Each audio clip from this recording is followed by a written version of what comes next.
বাম বিধায়ক নয়ন সরকারের বিরুদ্ধে উঠল গুরুতর অভিযোগ।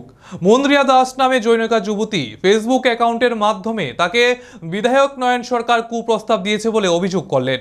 সামাজিক মাধ্যমে বিষয়টি ভাইরাল হয়ে যায়, যদিও নয়ন সরকার তার বিরুদ্ধে ওঠা অভিযোগ অস্বীকার করেছেন।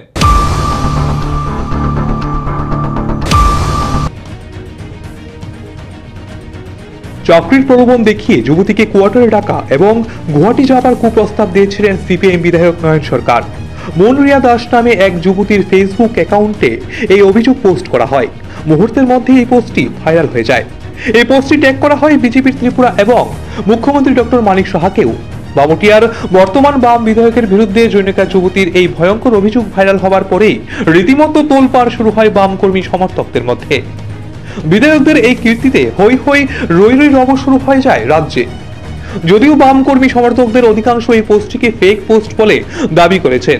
তাদের দাবি নয়ন সরকারকে বদনাম করতে ষড়যন্ত্রমূলক পোস্ট করা হয়েছে। বাম কর্মী সমর্থকদের দাবি, ভদ্র সজ্জন ব্যক্তি হিসেবে নয়ন সরকার বামুটিয়া এলাকায় জনপ্রিয়। তার চরিত্র হনন করার জন্য রাজনৈতিক ষড়যন্ত্র হয়েছে, তাই এই ধরনের পোস্ট ভাইরাল করা হয়েছে। যদিও একাংশ অতি উৎসাহী নয়ন সরকারের বিরুদ্ধে এই যুবতীকে ফুসলানোর অভিযোগ নিয়ে বিভিন্ন জায়গায় খোঁজগাল গল্প চালু করার প্রবণতা নিয়েছে। তবে বিশেষ খোঁজ খবর করে নয়ন সরকারের বিরুদ্ধে ওঠা অভিযোগ নিয়ে খুব একটা বেশি তথ্য প্রমাণ পাওয়া যায়নি। বাম বিধায়ক নয়ন সরকার নিজেও তার বিরুদ্ধে ওঠা অভিযোগ অস্বীকার করেছেন। এই ব্যাপারে তাকে ফোন করা হলে এশিয়ান টাইমসকে তিনি পরিষ্কার জানিয়ে দেন, অযথা তার চরিত্র হনন করার জন্য ষড়যন্ত্রমূলক এই পোস্ট করা হয়েছে। এক্ষেত্রে তার বিরুদ্ধে করা পোস্টটি বিশ্লেষণ করে তিনি জানান, এই পোস্ট রাজনৈতিক উদ্দেশ্যমূলক ভাবে করা। তিনি কখনোই এই ধরনের কাজ করেননি। তাছাড়া পোস্টে তার নাম করে উল্লেখ করা হয়েছে তিনি নাকি আইজিএম এ কোয়ার্টারে এই যুবতীকে ডেকেছিলেন। এই ক্ষেত্রে বিধায়ক নয়ন সরকারের দাবি, তিনি কখনোই আইজিএম কোয়ার্টারে থাকেন না, আর আইজিএম এর তার কোনো কোয়ার্টারই নেই। তাছাড়া এইভাবে কোনো যুবতীকে কোয়ার্টারে ডাকার প্রশ্নই নেই। তাকে রাজনৈতিকভাবে ফাঁসানোর চেষ্টা হয়েছে।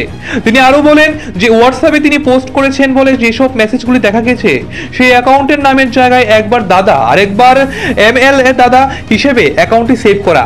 একই অ্যাকাউন্ট দুই নামে কি করে সেভ হয় সে বিষয়ে প্রশ্ন তুললেন বিধায়ক। বদনাম করার জন্যই একাংশ চক্রান্তকারী ষড়যন্ত্র এটা বলে উল্লেখ করলেন বিধায়ক। তার দাবি, নিজের এলাকায় তিনি নিজের উদ্যোগে প্রচুর উন্নয়নমূলক কাজ করেছেন। তার সামাজিক কাজগুলো বিভিন্ন পত্রপত্রিকায় ফলাও করে প্রচারের আলোতে আনা হচ্ছে। তার এই সমাজসেবামূলক কাজগুলো বন্ধ করার জন্যই চক্রান্ত চলছে। তার এই সমস্ত সামাজিক অ্যাক্টিভিটিস পছন্দ হচ্ছে না একাংশ শাসক দলীয় কর্মী সমর্থকদের, যার কারণে মিথ্যে বদনাম করার জন্য এই ফেক অ্যাকাউন্টটি খুলে তার বিরুদ্ধে করা এই পোস্ট বিজেপি ত্রিপুরা এবং মুখ্যমন্ত্রী ডক্টর মানিক সাহার সামাজিক মাধ্যমে ট্যাগ করা হয়েছে। এতে ষড়যন্ত্রীদের উদ্দেশ্য সম্পূর্ণ পরিষ্কার, সামাজিকভাবে হেয় প্রতিপন্ন করার জন্যই এই পোস্ট। এটা এক ধরনের সাইবার অপরাধ বলে দাবি করলেন বাম বিধায়ক নয়ন সরকার। এ ব্যাপারে তিনি আইনি পদক্ষেপ নেবেন বলে এদিন জানিয়ে দিলেন।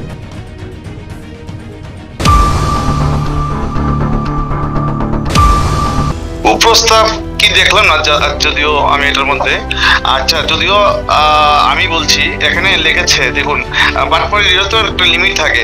উনি লিখেছেন যে আইজিএম এর কোয়ার্টারে নাকি ওনাকে বলেছি আসার জন্য। ঠিক আছে, আমার কি আইজিএম এর কোয়ার্টার আছে? যদি এরকম হতো তাহলে তো আমি আইজিএম এ কেন বলবো? এটা আমাকে যে ভাসানো হয়েছে দেখুন। আরেকটা আপনার ওর যে মানে হোয়াটসঅ্যাপের মধ্যে একবার লেখা দাদা, আরেকবার লেখা দাদা MLA।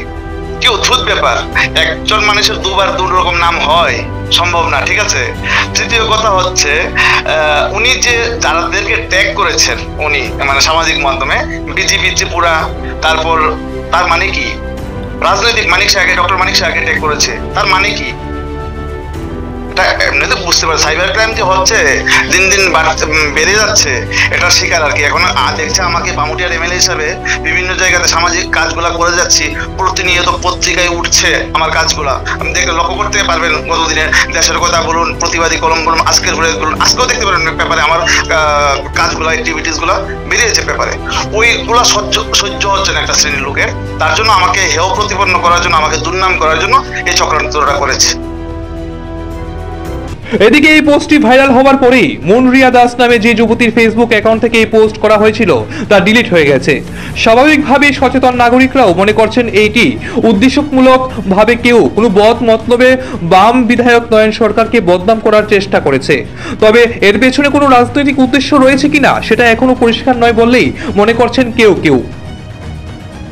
ওকে আমাকে বদনাম করার জন্য একটা আইডি থেকে বিভিন্নভাবে অপপ্রচার করছে, তার জন্য আমি সাইবার ক্রাইমে কমপ্লেন করেছি। এখন আগরতলা পশ্চিম থানাতে এসেছি, এখানে কমপ্লেন দিচ্ছি যে এইভাবে একজন বিধায়ককে কুরুচিকর মন্তব্য করে জনগণের কাছে হেয় করার যে চেষ্টা করা হচ্ছে, সেই চেষ্টা কোনোদিন সার্থক হবে না। আমরা জনগণের জন্য কাজ করি, জনগণের পাশে থাকি, তো এটাই অনেকে সহ্য হচ্ছে না, তাই আমাকে বদনাম করার জন্য একটা ফেসবুক আইডি থেকে এসব বাজে জিনিস পোস্ট করেছেন। নিজস্ব প্রতিনিধি রিপোর্ট, এশিয়ান টাইমস।